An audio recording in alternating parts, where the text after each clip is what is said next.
개발부담금 제도서부터 좀 보겠습니다. 그래서 개발부담금 제도는 현재 시행하고 있는 겁니다.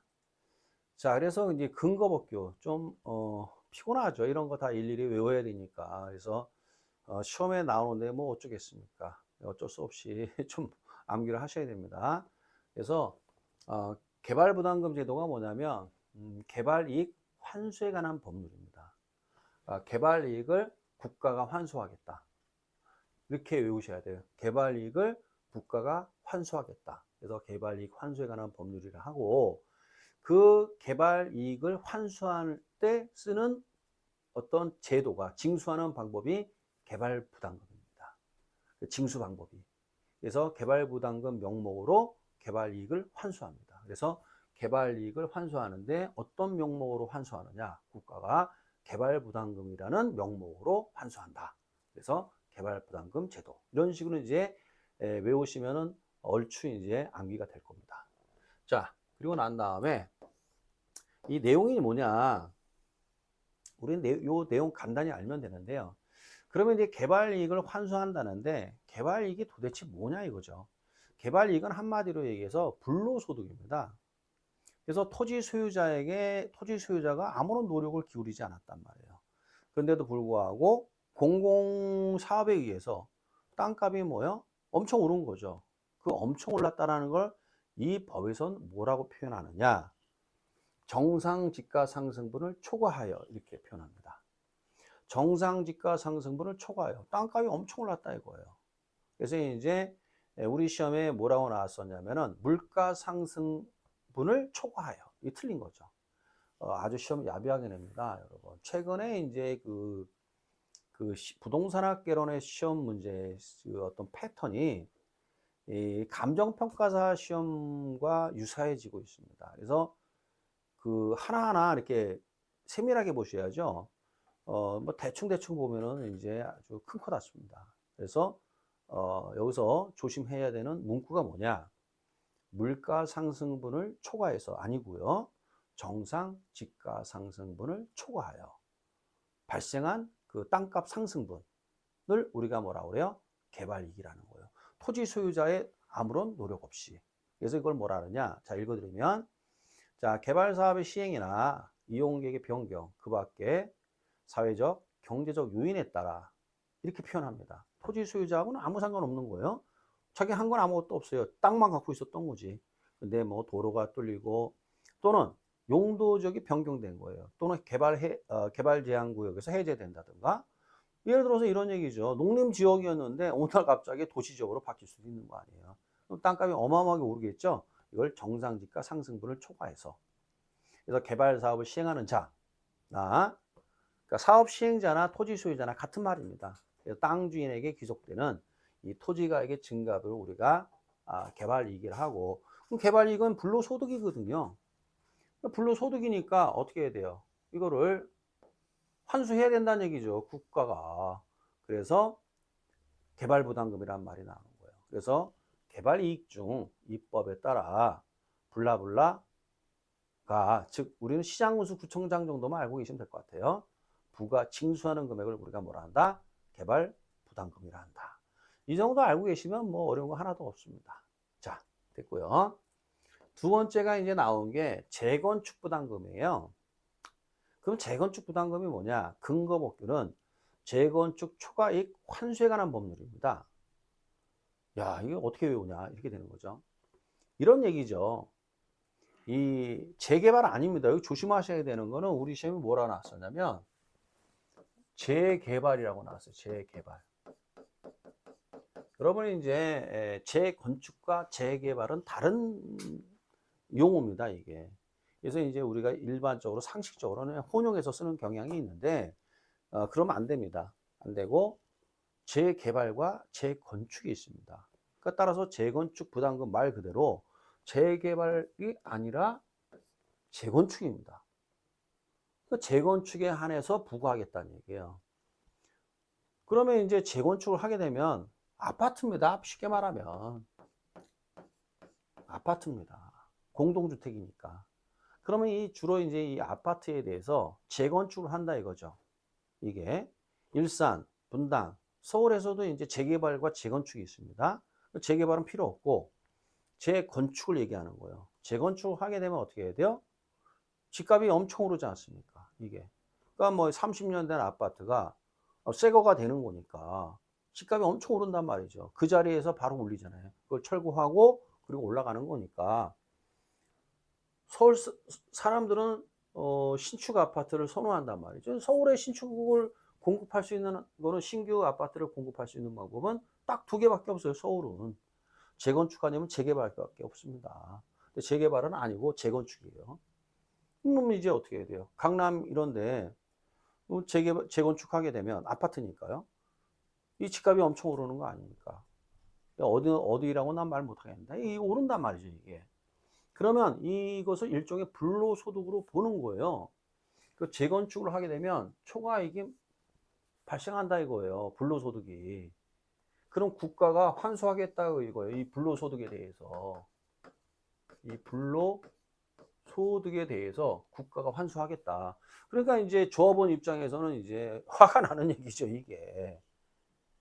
그래서 이거를 조합원 입장에서는 뭐 세금까지 또 뜯어간다니까 무슨 소리냐. 이거 그러면은 폐지해달라. 그래서 이제 폐지하는 쪽으로 가닥을 잡았다가 지금은 이제 우야무야 돼가지고 국토부만 욕을 바가지로 먹고 있죠. 그래서 이제 결국은 물 건너갔다라는 게 최근의 내용이에요. 그래서 재건축을 아파트입니다. 재건축이에요. 재건축을 하게 되면 집값이 엄청 오르니까 그 오른 부분 초과이익을 불로소득을 국가가 환수하겠다. 어떤 명목으로? 재건축 부담금이란 명목으로 국가가 환수하겠다. 이런 뜻입니다. 자, 읽어드릴게요. 자, 재건축 초과이익이 뭐냐 이거죠. 도시및 주거환경 정비법에 따른 이렇게 돼 있잖아요. 그래서 재건축 나오죠? 재개발 아닙니다. 그 다음에 빈집 및 소규모 주택 정비에 관한 특례법이라고 있어요. 이제 이거는 우리 시험 범위가 아니기 때문에 뭐 이런 법이 있습니다. 하여간. 에 의한 무슨 사업이에요? 재건축이에요. 이게 키워드예요. 재개발 안 나오죠? 재건축입니다. 여기도 재건축, 여기도 재건축. 근데 여러분들이 이거를 뭐야? 도정법이라 해서 여러분들이 이제 우리 시험법이죠. 이게 도시및 주거환경정비법에 따른 이제 재건축, 그다음 블라블라에 따른 재건축만 나오죠. 에 인하여 여기 보면 뭐라 그래요? 중요한 말 정상주택 가격 상승분을 초과하여 발생한 부분이 바로 재건축 초과이익이다. 그래서 이제 집값은 상승하는데 그 상승분을 초과해서 발생한 부분, 그 부분이 바로 초과이익이다. 이건 불로소득이다. 그러면 이 집값 상승분이 조합원에게 귀속된다 이거죠. 그 귀속되는 주택가액의 증가분을 재건축 초과이익이라 하는 거다. 이거 불로소득이다 이거예요. 그래서 국가가 환수하겠다. 무슨 명목으로? 재건축 부담금 명목으로. 그래서 이제 이건 누가 부가징수하냐면 개발 부담금은 이제 시장군수 구청장이 부과하는데요. 이 재건축 부담금은 국토부 장관이 부가징수합니다. 요건 좀 이렇게 해놨어요. 그래서 자세한 거는 뭐 우리가 알 필요 없는 것 같고 그냥 요 내용 정도만 알고 계시면 되겠어요. 그래서 우리 시험에 재건축 부담금은 재개발 틀렸고 그 다음에 도시및 주거환경정비법에 의해서 징수한다 틀렸어요. 재건축 초과이익 환수에 관한 법률에 의해서 부가 징수하는 겁니다. 알겠죠? 이런 식으로 이제 딱 정리하면 끝난 겁니다. 하나는 개발부담금, 하나는 재건축부담금. 딱 정리가 됐죠? 자, 그 다음에 또 용어가 토지 적성 평가라는 게 있습니다. 이것도 뭐 별거 아니에요. 그래서 토지 적성 평가라는 지침이라는 건데 이거 뭐 어려운 내용이 아니에요. 뭐냐면은 여기 이제 동그라미 2번에 보면 구구절절 나왔는데 여기 결론이 기초조사라는 얘기입니다. 기초조사. 자, 이런 얘기예요. 전 국토를 이제 용도 지역을 지정, 변경해야 된단 말이죠. 이걸 용도 지역을 도시지역, 관리지역, 농림지역, 자연환경 보존지역 이거를 지정, 변경해야 된다 이거죠. 그때의 그 행정계획이 뭐냐? 도시군 기본계획과 그 다음에 도시군 관리계획이에요. 이때의 행정계획이. 그래서 이제 이게 행정계획이라는 겁니다. 그러니까 국가가 세우는 계획이다 이겁니다. 이게 국가가 세우는 계획이다. 그래서 하나는 도시군 기본계획이 있고요. 도시군 관리계획이 있는데 우리한테 중요한 거 도시군 관리계획이 중요한 거예요. 이거는 국민을 구속하는 법입니다. 여러분들이 이제 공법 시간에 배우실 텐데 국민들의 재산권을 구속하는 계획이 행정계획이 도시군 관리계획이에요. 이거는 구속을 합니다. 근데 도시군 기본계획은 기본이라는 말 들어갔죠? 이거는 국민들을 구속하는 게 아닙니다. 그냥 한마디로 그냥 탁상에서 행정 편의상 만든 계획이에요. 그러니까 이거는 우리하고 일반 국민들과는 상관이 없는 내용이에요. 우리하고 관련된 건 도시군 관리계획입니다. 국민을 구속하거든요. 그러면 이 도시군 기본계획이든 도시군 관리계획이든 이 계획에 의해서, 이 행정계획에 의해서 용도 지역을 지정 변경한단 말이죠. 그러면 용도 지역을 지정 변경해야 되는데 그러면 어디는 개발할 거고 어디는 보존할 거냐에 문제가 발생하는 거예요. 이게 무슨 말이냐?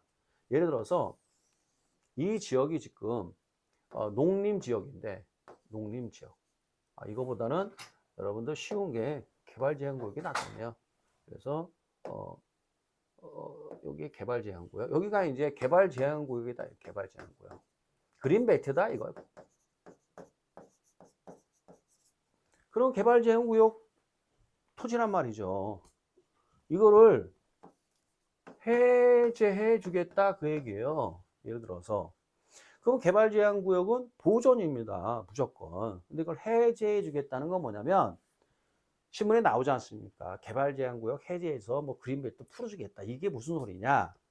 개발제한구역을 해제한다는 건 용도지역을 구역을 변경하겠다는 얘기예요. 뭐로? 도시지역으로 용도 변경해 주겠다는 얘기예요. 그럼 어떻게 해야 돼요? 이건 개발하겠다는 얘기 아니에요. 이 지역을 개발해도 좋다. 그 얘기입니다, 이게. 그래서 이제 결국 개발 제한구역 풀어달라. 이 소리는 뭐냐면 여기 이제 개발 못하니까 개발하는 지역으로 바꿔달라. 그 얘기입니다. 그러면 이 지역을 이걸 존치를 해야 되는 건지 아니면 바꿔야 되는 건지 이거는 뭐 뭔가 데이터가 있어야 되는 거 아닙니까? 그러니까 뭐 사람이 이제 어떤 계획을 세우고 일을 하는데 즉흥적으로 말입니다. 국가가 즉흥적으로 술 한잔 먹고 기분 좋다고 야 풀어줘. 응? 기분 나쁘다고 야 존치. 이러면 안 된다 이거죠.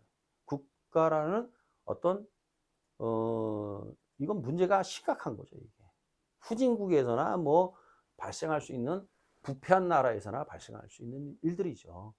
그러니까 이게 존치를 해야 되는 건지 변경을 해야 되는 건지 개발을 해야 되는 건지 데이터가 있어야 되잖아요. 그 데이터 중에 하나가 토지 적성 평가라는 거예요. 그래서 이 땅을 개발할 거냐, 용도지역 변경할 거냐, 도시적으로 아니면 그대로 존치할 거냐 라는 문제가 생긴단 말이에요. 그때 무엇을 기초로 해서 할 거냐? 바로 토지 적성 평가라는 이 데이터를 가지고 변경할 거냐 말 거냐를 결정을 하는 겁니다. 그래서 하여간 토지 적성 평가 딱 나오면 뭐가 나와요? 개발할 거냐 보존할 거냐를 결정할 때 그 기초가 되는 게 바로 토지 적성 평가다. 여러분들이 그래서 도시군 기본계획이나 도시군 관리계획 배우잖아요. 그럼 맨 앞에 나오는 게 토지 적성 평가입니다. 그래서 이제 이렇게 내용을 알고 계시면 되겠습니다. 말이 좀 그 뭡니까 어려워서 그렇지 뭐 우리 뭐 내용은 뭐 그렇게 크게 어렵지는 않습니다. 자, 그 다음에 이제 이게 폐지된 건데 일단 택지 소유 상한제 이게 뭐냐 이거죠. 그래서 이게 예전에 이 택지 소유 상한에 관한 법률이라는 게 있었습니다. 예전에 이게 언제 있었느냐? 얼마 전에 돌아가신 노태우 대통령 시절에 그래서 이제 그때 토지 공개념 이란 개념이 있었습니다, 사실. 그래서 이제 이런 하여간 그때 당시에 이제 토지 공개념이라는 제도가 있었어요. 그래서 다 폐지되고 남은 건 이제 개발부담금 제도 하나 남았는데 어찌됐든 간에 그때 당시에 만들어진 제도입니다. 이 법에 의해서 도시지역에서 택지를 소유할 수 있는 상한선을 딱 거버린 거예요. 이렇게 도시지역에서. 그때 도시지역은 200평이었습니다. 그때 당시에. 200평만 딱 소유하고 있어라. 이런 내용이에요. 하도 땅 투기가 심해서 그런 겁니다. 그때 당시에. 그래서 이제 그때 이제 뭡니까? 그때 노태우 대통령 시절에 한 게 일상과 분당을 개발한 거죠. 그때 한 거거든요.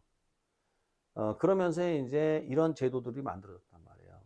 하도 땅값이 올라서 그런 거예요. 그래서 딱 200평만 갖고 있어라. 이게 바로 택지 소유 상한 면적입니다. 이게 이 법에 의해서. 그래서 택지 소유를 상한한다. 그러니 상한을 딱 정해놓는다. 200평. 이걸 초과해서 200평을 택지를 초과해서 갖고 있죠. 소유하죠. 부담금 내. 그래서 소유하는 개인이나 법인에게 부과하는 겁니다. 뭐로요? 택지 초과 소유 부담금. 200평만 갖고 있으려니까 그 이상을 갖고 있어? 택지 초과. 소유 갖고 있어? 그럼 뭐 내? 부담금 내. 그래서 택지 초과 소유 부담금 또는 택지 소유 상한제를 이제 했었습니다. 근데 이게 이제 위헌 판결이 났어요. 택지 소유 상한제 또는 택지 초과 소유 부담금. 내용 알겠죠? 이 정도 알고 계시면 돼요. 네, 폐지됐다. 자, 그 다음에 이 토지 초과 이득세라는 게 있는데요. 이건 뭐냐면 여기 용어가 나오는데 별것도 아니에요. 유휴토지라고 돼 있잖아요. 자, 유휴토지라는 건 뭐냐면 이런 얘기예요. 한마디로 땅만 갖고 있는 거예요. 개발도 안 하고 갖고 있는 땅을 얘기하는 거예요. 개인이. 뭐만 기다리는 거예요?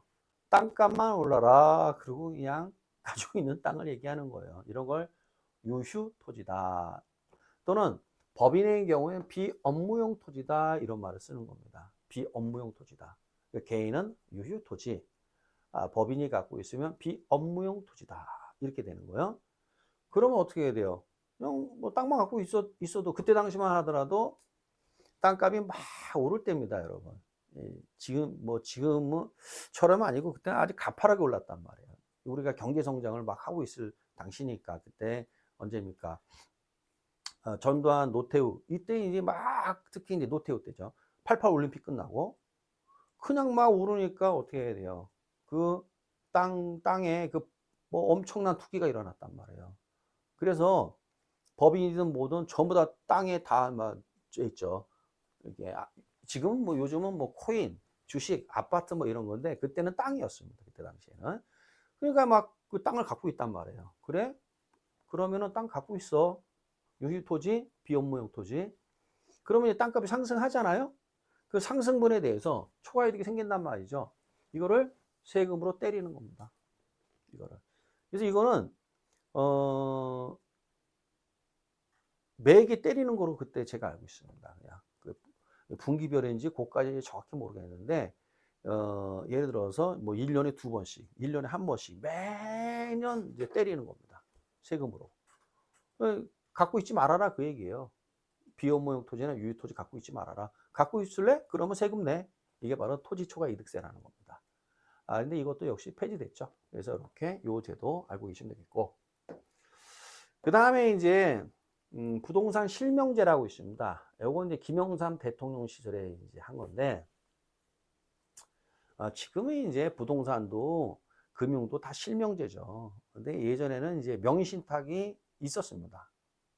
그래서 이제 여러분들이 이거는 부동산 실권리자 명의 등기가 난 법률에 의해서 시행을 하고 현재 하고 있습니다. 하고 있고 요 자세한 내용은 여러분들이 민법 시간에 민사특별법 시간에 배우실 거예요. 그래서 이제 우리 시험에 뭐가 나왔냐 이게 나왔어요. 이렇게 나왔습니다. 부동산 등기법에 의해서 부동산 실명제를 시행하고 있다. 이렇게 나왔어요. 틀렸죠. 부동산 실권리자 명의 등기가 난 법률이죠. 그래서 이제 이 법에 의해서 명의신탁은 무효입니다. 그래서 이제 이것도 설명하면 또 민법 내용이 돼버리니까 민법 시간에 배우세요, 여러분. 그래서 이제 그 예전에는 명의신탁이 유효였습니다. 이게 옛날에. 지금은 무효죠. 이 법에 의해서. 근데 이것도 김영삼 대통령이 만들어 놨기 때문에 이제 금융실명제, 부동산 실명제를 이제 시행을 하게 된 겁니다. 이렇게. 그래서 이렇게 알고 계시면 되겠어요. 자, 그래서 이제 여러분께 제가 이제 뭘 설명했냐면 좀 어떻게 보면 잡다한 것 같은데 그러니까 부동산 학계를 공부하다 보면요. 도대체 이게 뭐야? 이렇게 되는 거예요. 이게 뭐 이것도 얘기했다, 저것도 얘기했다, 뭐 오만 것, 오만 얘기는 다 하고 있는 것 같다는, 다 배워야 되나? 그렇게 되는 건데, 그래서 이제 이러한 내용들이 궁극적으로 부동산 시장에 영향을 주기 때문에 이러한 어떤 상식선에서는 알고 있어야 된다. 그래서 우리 시험에는 이게 아주 깊이 있게 실명제에 대해서 깊이 있게 내는 게 아니라 이런 제도가 있다. 근거 법규는 뭐다. 뭐 요 정도 이렇게 간단히 묻습니다. 그래서 여러분들은 그 정도 이렇게 공부하시면 되겠어요. 자, 그 다음에 나오는 게 이제 조세인데, 조세는 이건 간접 개입입니다, 여러분. 그래서 이제 금융, 조세, 부담금, 보조금 이런 거는 간접 개입입니다. 그래서 이제 이 조세인데 이 조세도 한 문제씩 냅니다. 그래서 35회 때 한 문제 냈죠. 매년 한 문제 내요. 그리고 34회 때도 한 문제 냈는데 이거는 부동산학 개론 수준이 아니라 아주 2차 공부, 세법 공부를 아주 열심히 한 사람들이 맞출 수 있게끔 냈어요. 근데 다행스럽게도 어떻게 해야 돼요? 정답 없음 처리됐죠, 이게. 그래서 이제 35회 때 낸 거 보니까 아주 쉽게 냈더라고요. 뭐 그 정도 내야지 그 어려운 걸 왜 내고, 참, 출제자들도 알 수가 없습니다. 자, 어찌됐건 간에 조세는 간접 개입이에요. 그래서 이제 뭘 알아야 되느냐? 여기 보시면 쭉 내용이 나오는데 이것보다 더 중요한 게 이거예요. 이거를 딱 외우고 계셔야 돼요. 이거 여러분들이. 여기 안 나와. 여기 있다. 요 내용인데요. 몇 페이지입니까? 90페이지네요. 그래서 페이지 90페이지 보시면 뭐가 나오냐? 자, 부동산이라는 건 뭡니까? 취득, 보유, 처분이죠. 그럼 각 단계별로 뭐가 생겨요? 세금을 내야 되는 거예요, 이게. 그래서 이게 이제 뭡니까? 어떻게 보면은 이렇게 되는 거예요. 어떻게 보면 뭐가 되는 거냐면 만약에 코인에 투자한다. 이 신경 안 써도 된다 이거예요. 이런 거. 그죠? 그 다음에 뭐 주식에 투자한다. 뭐 이렇게까지 복잡하게 알 필요 없다 이거죠. 이게. 그런데 부동산에 투자하는 사람 입장에서는 세금 관계도 잘 생각을 해야 된다는 얘기예요. 결국은 우리가 이제 수익이잖아요. 결국은 수익. 이 수익을 얻고자 하는 건데, 그러면 수익은 세전이 있고 세후가 있는 거예요. 그 중요한 건 세전이 아닙니다. 세후가 중요한 거, 세금 내고. 그럼 이 세금이 어떻게 절세할 거냐? 이게 아주 중요한 거예요. 투자하는 데 있어서. 그래서 이러한 어떤 이 세법적인 지식이 어느 정도 알고 있어야 된다는 얘기예요. 물론 중개업자뿐만 아니라 채밀한 건지 세무사하고 뭐 상담을 해야 되겠지만은 기초적인 건 알고 있어야 된다. 왜? 여기에 영향을 주기 때문에 그렇다 그 얘기예요. 그래서 이제 우리 시험에 내는 겁니다, 이게. 그래서 이제 어떤 글을 보니까 공법 문제는 왜 내고 세법 문제는 왜 내고 막 그렇게 이제 민원을 하신 분이 수험생 중에 계신 것 같은데 그건 모르셔서 그런 거예요, 그게. 그게 아니라 이러한 어떤 기초 지식이 있어야만이 부동산을 다룬다 이거죠. 그래서 부동산학의 결론은 그래서 이 부동산학이 있지 않습니까? 원래 이거를 부동산학을 제대로 공부를 하려면은 기초 뭡니까? 1학년 때 그 부동산학과가 있지 않습니까? 4년제 대학에. 그럼 1학년 때 뭘 배우느냐? 기타 등등을 배워요. 뭐 등기법도 배우고 지적법 배우고 중개사법도 배우고 다 배워요. 왜 배우느냐? 이 부동산학을 다루기 위해서는 그건 기본이다 이거죠. 다 배웁니다, 이거. 저도 이제 그 뭡니까? 이것저것 다 배웠죠. 배우고 난 다음에 그리고 일로 들어가는 겁니다. 이렇게 일로. 그러니까 결국은 부동산학이라는 게 어떻게 보면 2차에 가 있어야 될지도 몰라요, 이게 얘가. 왜? 두루두루 다 알아야 여기로 들어오는 거니까. 근데 어떻게 1차에 와 있어 가지고 이거 공부하느라고 이제 힘이 든 거죠, 이게. 하여간 그렇습니다. 자, 됐고. 요거는 외우셔야 돼요. 이게 당연한 거고 상식이죠. 자, 우리가 부동산을 취득한다. 그 투자하면 취득을 해야 되잖아요. 그럼 뭘 내야 돼요? 취득세 내야죠. 그 다음에 등록면허세, 상속세, 증여세를 내야 된단 말이죠. 상속 받은 사람이, 상속인이 증여세, 증여를 받은 사람이 이걸 이제 뭡니까? 수증자를 하죠. 그러니까 따라서 상속받은 사람이 매수인이 되는 거죠. 증여받은 사람이 매수인이 되는 거예요. 획득하는 거니까. 그 다음에 취득, 등록 면허세. 그래서 이거는 어떻게 해야 돼요? 취득할 때 발생하는 세금이에요. 그러니까 주로 발생하는 건 이제 취득세가 되는 건데, 이제 취득세에 등록세까지 포함되니까 취득세를 주로 내죠. 그렇지만 상속받는 경우 있죠. 상속세 내야 되는 겁니다. 증여받을 때 증여세 내야 되는 거예요, 이게. 그래서 이거는 취득 단계에서 발생하는 거다. 그 다음에 이제 보유하고 있잖아요. 뭐 주식 보유하고 있다고 또는 어떻게 해야 돼요? 코인 보유하고 있다고 보유세 안 내잖아요. 부동산은 내야 돼요. 이게. 그래서 재산세하고 종부세가 있어요. 이게. 무조건 내는 겁니다. 그래서 이제 재산세와 종부세를 내야 되는 거예요. 근데 재산세는 대부분 내는 거고요. 종부세는 이제 딱 토지하고 주택만 해당됩니다. 따라서 이제 여러분들이 세법 시간에 배우실 텐데 상가나 공장 이런 거는 이제 종부세를 안 내요. 그러니까 토지와 그 다음에 주택에 한해서 종부세를 부과합니다. 그래서 재산세, 종부세가 있습니다. 그리고 이제 양도할 때는 뭐 양도소득세는 뭐 당연히 다 알고 계시는 거 아니에요. 그쵸? 이렇게 알고 계시고, 우리 시험 또 묻는 게 뭐냐면 이게 국세냐 지방세냐 이걸 물어요. 이거 간단해요. 이거 이렇게 하면 돼요. 이렇게만 알고 있으면 돼요. 여기 지방세다. 나머지는 다 뭐다? 국세다 이거죠. 이렇게. 그러니까 따라서 이제 이렇게 딱 나뉘는 겁니다. 지방세는 가만있어 봐. 이 국세 여기 잘못. 아이고 죄송합니다. 다시 할게요. 이렇게. 깜짝 놀랐습니다. 이렇게만 지방세다. 지방세는 누가 징수합니까? 시장군수구청장이 징수하는 겁니다. 이거 시장군수청장. 시도지사 또는 시장군수구청장이 징수하는 게 지방세고요. 국가가 징수하면 이건 국세예요. 그래서 이건 어디 가야 돼요? 국세는 어디다 신고해야 돼요? 세무서 가는 거예요. 세무서. 요거는 어디 가요? 구청에 가는 겁니다. 구청. 서울 같은 경우는 이제 저는 노원구니까 노원구청에서 징수하는 거예요. 요거는 여기 뭡니까? 저 노원구니까 노원 세무서가 구청하고 좀 떨어져 있구나. 거기서 해야 되는 거예요. 그래서 국세, 지방세 나눕니다. 그래서 취득세, 등록면허세, 재산세는 뭐요? 이렇게 알면 돼요. 세 개만. 이건 지방세. 구청 가서 신고한다. 이렇게 알고 계시고 나머지는 다 국세예요.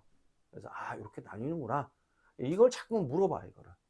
그러니까 이게 국세인지 지방세인지 잘 알고 계셔야 돼요. 알겠죠? 취득세, 등록면허세, 재산세만 취득세, 등록면허세, 재산세. 요거 딱 세 개를 외우고 있으면 돼요. 알겠죠? 그래서 취등재 또는 취재한다. 그러면 등록해라. 취재한다, 등록해라. 이렇게 외우든지 아니면 취등재 이렇게 외우든지. 그러니까 꼭 요거는 이렇게 세 개는 암기하시고 요거는 지방세다. 나머지는 다 국세입니다.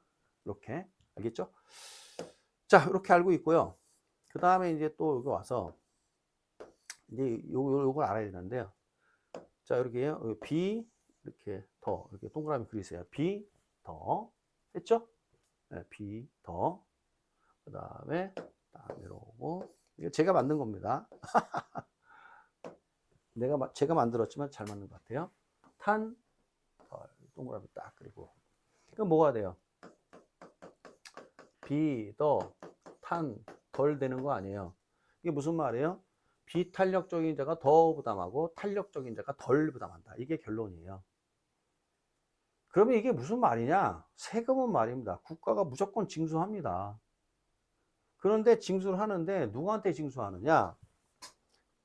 매도인과 매수인이 있단 말이에요. 매도인, 매수인. 자, 이렇게 취득세를 예를 들면 그러면 누구한테 부과할 거냐 이거예요. 취득하는 자에게 부과하는데 일반적인 세금이라는 일반 원리에 의하면은 매도인은 공급자가 되는 거고 매수인은 수요자가 되잖아요.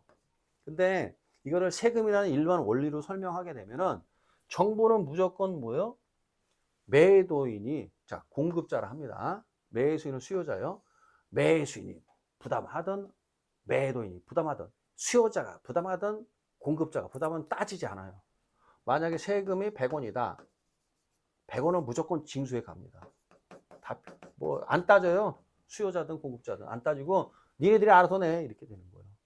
그런데 징수할 때 뭐가 생겨요? 정부 입장에선 돈이 들어가요. 돈이. 징수하기 위해서는. 그러면 이 돈을 징수 비용을 최소로 줄여야 된단 말이지. 징수 비용을 최소로 줄이기 위해서 어떻게 돼요? 그자에게 부과하는 거예요. 징수 비용을 최소로 만들기 위해서. 그러니까 이거는 정부가 편의상 만들어 놓은 거예요. 원래는 둘이서 내는 거예요. 이렇게 둘이서 내는데 어떻게 돼요? 징수 편의상 수요자에게 부과할 수도 있고 공급자에게도 부과할 수 있어요. 이렇게 되는 겁니다. 원래 의미는 그래요. 그러니까 이제 정부 입장에서는 100원 뜯어간단 말이야. 죄송합니다. 징수해 간단 말이지. 그러면 만약에 공급자에게 부과했잖아요. 공급자한테 부과하는 게 훨씬 징수 비용을 줄인다는 얘기예요. 수요자에게 부과했죠? 그러면 수요자가 부과했다는 얘기는 무슨 말인지 아세요? 수요자에게 부과하는 게 징수 비용이 최소가 된다는 얘기예요. 그래서 부과를 하는 겁니다. 누가 됐든 부과해요. 그러면 100원을 자 국가가 징수했어요. 그럼 어떻게 해야 돼요? 이걸 부담을 해야 돼. 누가? 수요자 아니면 공급자가 부담하는 거예요, 이게. 그럼 누가 많이 부담하고 누가 덜 부담하느냐에 문제가 생겨요. 세상에 일방적인 건 없으니까. 그때 비더 탄돌이 들어가는 거예요. 상대적으로 비탄력적인 자가 더 부담하고 탄력적인 자가 덜 부담하는 거예요, 이렇게. 이렇게 되는 겁니다. 그럼 뭐 예를 들어서 이런 내용이에요. 이제 자, 이게 왜 예를 들어서 이런 얘기예요. 자, 이제 공급자가 있고 수요자가 있잖아요. 그렇죠? 그러면 상대적으로 얘가 비탄력적이면 얘는 탄력적이에요. 그럼 상대적으로 얘가 탄력적이면 얘가 비탄력적이에요. 이렇게 상대적인 거니까 이게 이렇게 됩니다. 그러면 어떻게 해야 돼요? 여기다 세금 땅 때리는 거예요. 그러면 이 상태라면 누가 많이 부담해야 돼요? 공급자가 많이 부담해요. 왜? 비탄력적이니까. 그럼 이 상태에서 누가 많이 부담해요? 얘가 많이 부담해요. 왜? 비탄력적이니까. 이렇게만 알고 계시면 돼요. 그럼 뭐 다 된 거예요. 왜 그러냐 설명하면 이건 이제 경제학 쪽이 돼버려서 너무 어려워요. 그래프 그려가면서 막 머리 아프니까 그냥 단순하게 둘 중에 하나가 탄력이면 둘 중에 하나는 비탄력이에요. 이게. 그래서 이제 비탄력적인 자가 많이 부담한다. 그럼 탄력적인 자는 뭐 덜 부담하겠지. 그래서 비더 탄덜. 이게 비탄력적인 자가 더 부담하고 탄력적인 자가 덜 부담한다. 그런데 만약에 비탄력의 끝이 뭐냐? 비탄력의 끝은 완전 비탄력이에요. 이게 끝이에요. 그러면 비탄력의 끝은 완전 비탄력이잖아요. 그럼 얘가 다 부담하는 거예요. 얘가 다 부담합니다. 공급자가. 만약에 수요자가 완전 비탄력이잖아요. 비탄력의 끝이잖아요. 비탄력의 끝이죠? 그럼 얘가 다 부담하는 거예요. 전부 부담해요. 그럼 공급자는 부담하지 않는 거예요. 이렇게 간단히 알고 계시면 돼요. 비탄력 쪽일수록 더 부담하고 완전 비탄력이면 그자가 다 부담하는 거예요. 그럼 반대로 말입니다. 반대로 봅시다. 반대로 이번엔 탄력적인 자예요. 탄력적이면 덜 부담하잖아요. 탄력의 끝이 뭐예요? 완전 탄력이에요. 완전 탄력이면 뭐예요? 한 푼도 부담하지 않아요. 그러니까 탄력적일수록 덜 부담하고 완전 탄력적이면 한 푼도 부담하지 않아요. 그럼 상대방이 다 부담하는 겁니다. 이렇게 알고 있으면 돼요. 그래서 이게 결론이에요. 그래서 여기 나왔죠. 여기 뭐 장황하게 나왔는데요. 이게 결론이 되는 겁니다. 이렇게. 장황하게 나왔는데 지금 방금 설명한 게 결론이에요. 그래서 따라서 비탄력 쪽일수록 수요자와 공급자가 있으면 어차피 세금은 수요자와 공급자가 알아서 내야 된단 말이에요. 정부는 징수의 편의상 아무도 빼간단 말이에요. 그럼 누군가 부담해야 돼. 어떻게 부담한다? 비탄력 쪽일수록 수요자와 공급자 중에서 상대적으로 비탄력 쪽일수록 더 부담하고 탄력 쪽일수록 덜 부담한다. 근데 비탄력의 끝은 완전 비탄력이죠. 그럼 그자가 다 부담하는 거예요. 그럼 탄력의 끝은 완전 탄력이죠. 그럼 그자는 한 푼도 부담하지 않는 거예요. 따라서 그 얘기 생각하시면 돼요. 그래서 수업 시간에 이해가 어렵죠, 이게 수험생 입장에서. 그래서 제가 이제 지방 강의 할 때 서울역을 가는데 서울역에 가면은 이제 홈리스 분들이 계세요. 홈리스 분들이 계시는데 그분들이 완전 탄력적인 분들입니다. 왜냐? 그분들은 세금을 한 푼도 안 내요. 세금이란 관점에서만 보면. 그래서 여러분들이 이해가 잘 안 될 때는 홈리스를 생각하시면 돼요. 그분들은 세금 낸다 안 낸다? 한 푼도 안 내요. 그렇죠? 그런 분들을 뭐라고 그래요? 완전 탄력적이다. 이렇게 생각하시면 됩니다. 자, 그래서 이제 제가 요 부분 설명했고요. 그 나머지 이제 주택 시장에 이제 조세가 미치는 영향은 다음 시간에 이어서 설명하도록 하겠습니다.